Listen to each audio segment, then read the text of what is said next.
樂樂 CC 1分鐘。數學圖形系列，面積1。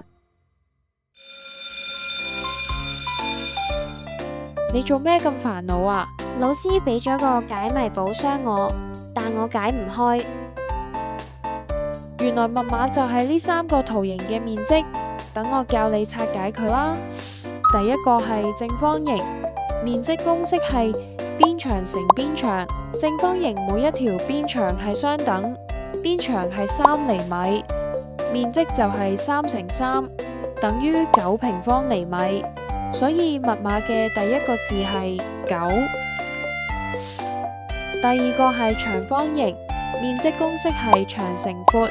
長方形對邊邊長係相等，呢個長方形嘅長係4厘米，闊係2厘米。長方形嘅面積就係4乘2，等於8平方厘米。所以密碼嘅第二個字係8。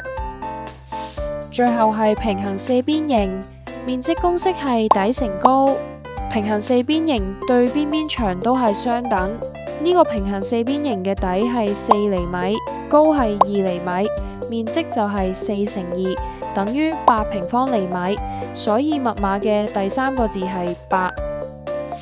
我明點計呢3個圖形嘅面積啦，密碼係9、8、8。哇，係朱古力啊！多謝你啊，思思。下次有唔識再問我啦。